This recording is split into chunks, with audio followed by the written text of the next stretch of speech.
முதலீடுகளை ஈர்க்க முதலமைச்சர் ஸ்டாலின் இன்று அமெரிக்கா புறப்படும் நிலையில் திமுக தொண்டர்களுக்கு கடிதம் எழுதியிருக்கிறார். கூடுதல் விவரங்களை செய்தியாளர் பாஸ்கரிடம் கேட்கலாம். பாஸ்கர், அந்த கடிதத்தில் அவர் என்னென்ன விஷயங்களை குறிப்பிட்டு எழுதியிருக்கிறார்? விவரங்கள். திமுக தலைவரும் தமிழக முதலமைச்சருமான மு.க. ஸ்டாலின் எழுதியிருக்கக்கூடிய கடிதத்துல $1 டிரில்லியன் அமெரிக்க என்ற பொருளாதார இலக்கை அடைவதற்கு பணிகள் மேற்கொள்ளப்பட்டு வருகிறது. உங்களில் ஒருவராக தமிழக முதலமைச்சர் என்ற முறையில 27ஆம் தேதி இன்று இரவு 10 மணிக்கு அமெரிக்கா புறப்படுகிறேன் என்பதை சுட்டிக்காட்டி முதலீடுகளை ஈர்ப்பதற்கான இந்த பயணம் என்பது மேற்கொள்ளப்படுகிறது.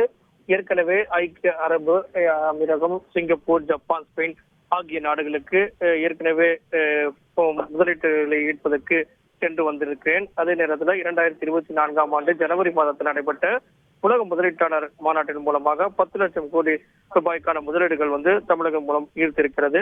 வேலை வாய்ப்பும் உறுதி செய்யப்பட்டிருக்கிறது.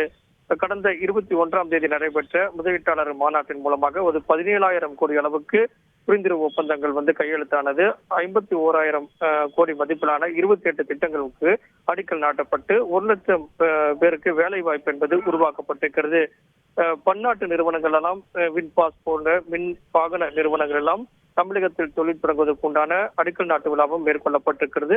இது போல பல்வேறு நிறுவனங்கள் தமிழகத்தில் தொழில் தொடங்க புரிந்துணர்வு ஒப்பந்தங்கள் மேற்கொள்ளப்பட்டு வருகிறது. அந்த வகையில முதலீடுகளை ஈர்ப்பதற்காக இன்று 27ஆம் தேதி அமெரிக்கா செல்கிறேன். 29ஆம் தேதி சான் பிரான்சிஸ்கோவில் நடைபெறக்கூடிய உலக முதலீட்டாளர் மாநாட்டில் பங்கேற்று உரை நிகழ்த்த இருக்கிறேன். ஆகஸ்ட் 31ஆம் தேதி புலம்பெயர்ந்த தமிழர்களை தமிழக முதலமைச்சர் சந்திக்க உள்ளார். செப்டம்பர் 2ஆம் தேதி சான் பிரான்சிஸ்கோவில் நடக்கக்கூடிய சிகாகோ அங்கு சென்று 10 நாட்கள் அமெரிக்காவில் இருக்கக்கூடிய முக்கிய நிறுவன முதலீட்டாளர்களை எல்லாம் சந்தித்து தமிழகத்தில் தொழில் தொடங்க அழைக்கப்படுகிறேன். இந்த பயணத்தின் மூலமாக தமிழகத்துல பெரிய முதலீடுகள் இருப்பதற்குண்டான வாய்ப்புகள் உருவாகும் என்பதை திமுக தலைவரும் தமிழக முதலமைச்சருமான மு.க. ஸ்டாலின் உறுதியளித்திருக்கிறார். செப்டம்பர் 14ஆம் தேதி சென்னை திரும்புவதற்குண்டான திட்டமிடல் என்பது மேற்கொள்ளப்பட்டிருக்கிறது. அந்த வகையில 17ஆம் தேதி நடைபெறக்கூடிய திமுகவுடைய பவள விழா ஆண்டினுடைய முப்பெரும் விழாவை எழுச்சியுடன் நடத்திட அதில் பங்கேற்க இருக்கிறேன் என்பதையெல்லாம் சுட்டிக்காட்டி அங்கு சென்றாலும் என்னுடைய பார்வை மற்றும் நினைப்பெல்லாம் இங்கே தமிழகத்தின் மீதுதான் இருக்கும் என்பதையெல்லாம் சுட்டிக்காட்டி அமெரிக்காவில் இருந்தாலும் தாய் வீடான தமிழ்நாடு பற்றியேதான் என் மனது சிந்திக்கும், பார்வையை கண்காணிக்கும் என்பதையெல்லாம் சுட்டிக்காட்டி இந்த மடலை திமுக தொண்டர்களுக்கு எழுதியிருக்கிறார் தமிழக முதலமைச்சர் மு.க. ஸ்டாலின்.